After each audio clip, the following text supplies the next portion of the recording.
Yeah, it would be interesting to look into the Nest.io. Nest.io, I think, has startups that hmm, I was really recently thinking about this one startup that is very much like Clubhouse. So Clubhouse, Yeah, it's very it's popular, everywhere these and days. I I don't had to have it talk because about it.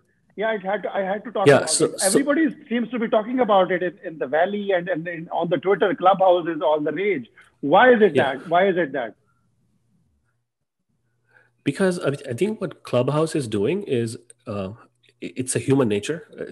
It sort of appeals to this human nature when two smart people are talking, you want to listen into it, right? So that's what Clubhouse is. It's basically two smart people, or two or three smart people talking, and everyone else is listening, and it's spontaneous. Like you start, I'm going to be live on, and people join. I think that's what Clubhouse is, and that's what makes it, the appeal is so much. And of course, being in Silicon Valley is the best place to launch a startup, no matter what kind of startup, especially if it's a startup that is a social network kind of startup, which needs people, early adopters. So they are right in the right place at the right time. People still work from home and all over the world also. And the funny thing is, they don't have an Android app. I'm on Android, so I haven't used it, but I can't wait to try it out when it does come out. And I have so many ideas of things I can do Also, with that app. I think also I So also I think there's a long wait list to it. I mean, even if you have an iPhone, you have to wait for someone to invite you, yeah, right? so so it's very much like what Facebook was initially, and it's having the same issues that Twitter had initially. So I joined Twitter in 2007. I joined Facebook, before that. So because I was in school at the time, so I could join because the rest of the world couldn't join. So there was this exclusivity which helped fuel the growth, and there's a lot of controversy also about Clubhouse. So I mean, all these things are part of like the things that happen in Silicon Valley in terms of the cycle that goes through. Like you start off, you very few people know about it, and then you raised a ridiculous amount of money at a ridiculous valuation, and people are like, "What's going on?" And everyone looks into you, and then your servers are down, and all these issues. This is very common. This is your typical classic Silicon Valley startup story. Yeah, I mean, let me make sure that I understand it correctly. So, are you saying that Clubhouse is a kind of podcast kind of thing? You know, smart people are talking and the other person Yeah, listening. How does that work? I mean, are people following some conversations, or are you following a person, no. or how does that work? I don't completely understand it. The way it works is so you can follow people, and so whenever they start a conversation on Clubhouse, you will get notified that someone is talking to someone. There are chat rooms, sorry, not chat rooms. There are channels where you could go and see who is going to schedule a talk with someone. So it's a very good component if you're trying to build a community around what you do.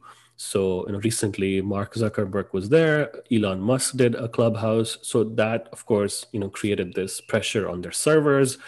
And they are this company is like, you could not hope for a better, outcome with how things are going. And this, like I'm saying, they raised, I don't know how much they raised, but I think they raised at the evaluation of $1 billion. They don't even have an Android app. So Android has a lot more Crazy. people all over the world, right? So it's really crazy that they raised this kind of money and don't even have an Android app yet.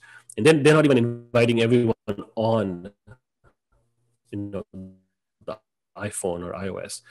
So I think that Clubhouse, of course, it all remains to be seen what happens in the future. But I think what they have is a product that, like you said, it's a podcast. You will record it, you will publish it.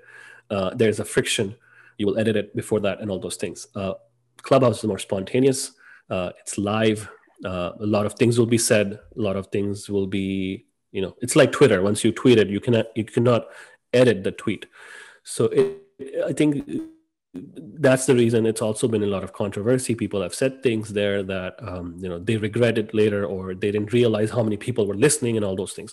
So yeah, I think it's an exciting startup. It's a very unique startup, and I think there are a lot of ideas that will come out of it in terms of Clubhouse for X.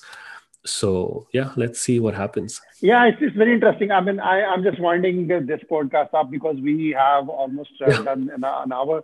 In the clubhouse, I can see, it's like YouTube, you have the video format where everybody is conscious that how they look, how the background look, and, all that preparation that goes into it and the anxiety. The clubhouse, when you have the audio, that goes away. And secondly, the bandwidth issue yeah, goes away. Much of yeah, the world can tune into those conversations without wasting a lot of bandwidth. And thirdly, the most important thing, I think, looks like they have a social element to it, and the discovery will be a lot more built into the system. Because right now, the podcast, the problem is the discovery. There's no social media sort of platform where you can discover the podcast, uh, so when the discovery is not there, the best podcasts don't become popular, and they're not monetizable, and these are conversations that yeah, people are having, and in that sense, it can start a lot of yeah. new markets. Yes.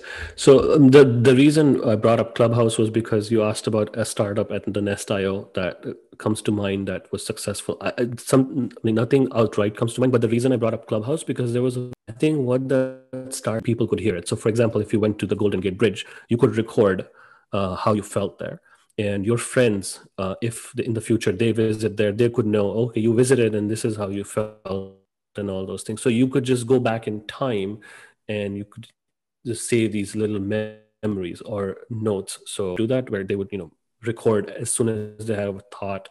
They would record something so that they can, talk about it later or write about it later. So it was very unique. So that always comes to my mind. I'm like, checking, right? Check-in. We do Facebook check-in, right? It was more like that. But just imagine, like, with certain kind of, trial and error, would they have been able to get to a point where they would be like, you know what, it would be just better if we talk to other people at the same time too.